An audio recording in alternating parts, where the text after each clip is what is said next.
नमस्कार प्यारे विद्यार्थियों। कक्षा 9वीं, सब्जेक्ट आपका सामाजिक अध्ययन, बुक नेम इकोनॉमिक्स अर्थशास्त्र। आज हम अर्थशास्त्र का दूसरा अध्याय करने जा रहे हैं। इस अध्याय का नाम है संसाधन के रूप में लोग। तो सबसे पहले आप जानिए कि इसका अर्थ क्या है, क्या अभिप्राय है इसका।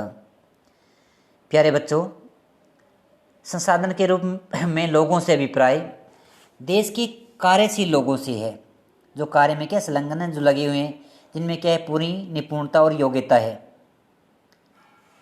संसाधन के रूप में जैसे लोग डॉक्टर्स हो गए, कारीगर हो गए, इंजीनियर हो गए, ये सारे आते हैं संसाधन के रूप में। वे लोग देश की सकल राष्ट्रीय उत्पाद में योगदान देते हैं। तो आपको यहाँ पर ये जानना भी जरूरी हो जाता है कि सकल राष्ट्रीय उत्पाद क्या है।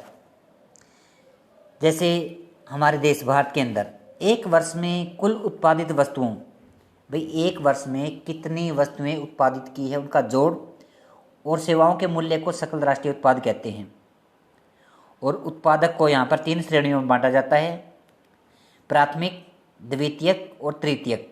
प्राथमिक में जो आते हैं हमारी कृषि आ गया, पशुपालन आ गया, मछली पालन हो गया, इससे हमारे को क्या जो उत्पादन प्राप्त होता है वो आता है प्राथमिक में। द्वितीयक उत्पादक, जब इन्हीं उत्पादित चीज़ों को संशोधित करके नई चीज़ों में परिवर्तित किया जाता है। हमारे को क्या है कृषि से गेहूँ, गन्ना, चावल ये प्राप्त हुए हैं, और इन्हीं उत्पादित चीज़ों को हम इनको संशोधित करते हैं। संशोधित कहाँ पे करेंगे? कारखानों में लेके जाएंगे, मिल में लेके जाएंगे। तो क्या है, अगर चीनी मिल में लेके जाएंगे गन्ने को, तो वहाँ पर गन्ने की क्या बनाएंगे? वो चीनी बनाएंगे। अगर सूती वस्त्र उद्योग में लेके जाएंगे कपास को, तो वहाँ पर क्या बनाएंगे? सूती वस्त्र उद्योग में वो कपड़ा वहाँ पर बनाएंगे उसका।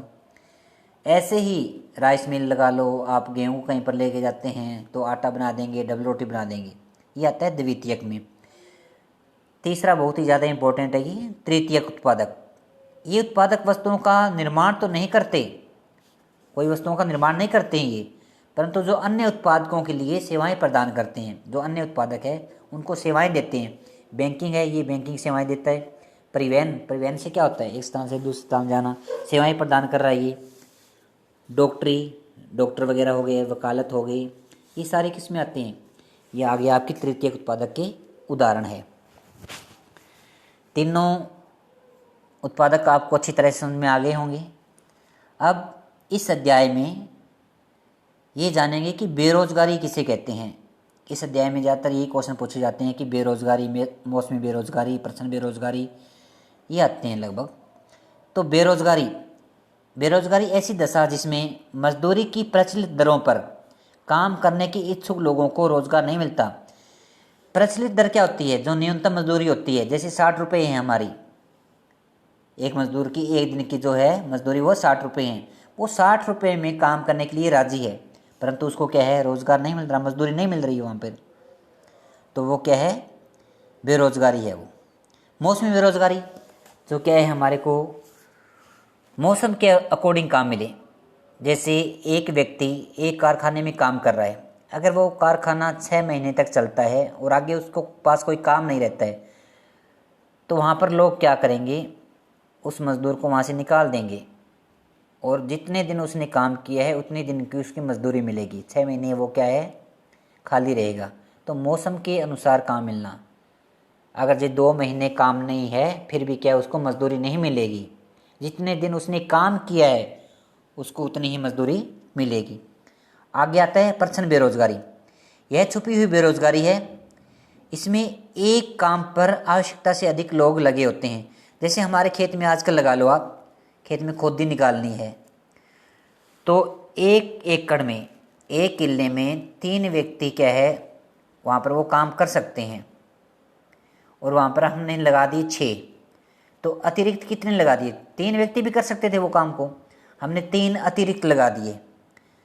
तो क्या है, अगर उनको हटा भी दिया जाता है तो हमारे काम और उत्पादन पर कोई प्रभाव नहीं पड़ेगा। तो ये होती है प्रचंड बेरोजगारी, छिपी हुई बेरोजगारी। अब आगे आता है आपका शिक्षित बेरोजगारी। शिक्षित बेरोजगारी में ये ज़्यादातर शहरों में पाई जाती है। जब क्या है उच्च शिक्षा प्राप्त करने के बाद में उच्च योग्यता आ जाती है, फिर भी लोगों को क्या है, रोज़गार नहीं मिलता है। आपने देखा होगा आजकल एमफिल कर रखी है, पीएचडी कर रखी है, फिर भी लोग क्या है, बेरोज़गार घूम रहे, उनको क्या है, रोज़गार नहीं मिल रहा। जो अच्छे पढ़े लिखे व्यक्ति है वो भी कहाँ पे जा रहे हैं, कोई डी ग्रुप वाले में जा रहे हैं, क्योंकि उनको रोज़गार नहीं मिल रहा है। ये उनकी शिक्षा के अकॉर्डिंग, जो उन्होंने क्या है उच्च योग्यता प्राप्त कर रखी है, उसके अकॉर्डिंग उनको काम में नहीं मिल रहा है। ये वो बेरोज़गार जैसे घूम रहे हैं, शिक्षित होते हुए भी उनके पास रोज़गार नहीं है।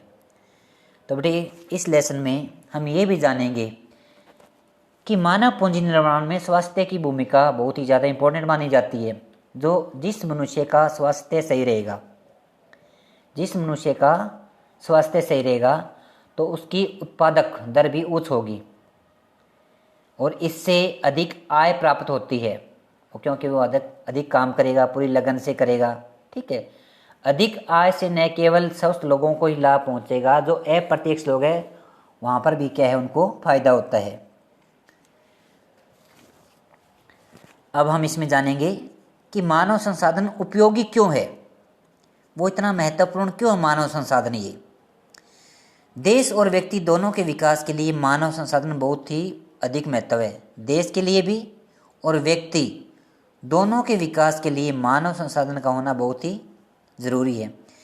किसी देश का विकास उस देश के मानव संसाधनों पर विकास पर निर्भर करता है।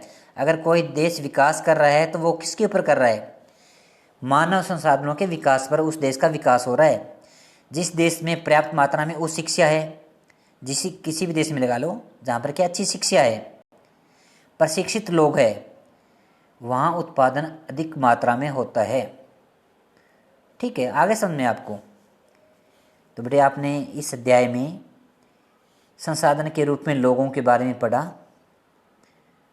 और आपको समझ में भी आ गया होगा। और इस वीडियो को आप ध्यान से दोबारा सुनना। थैंक्स।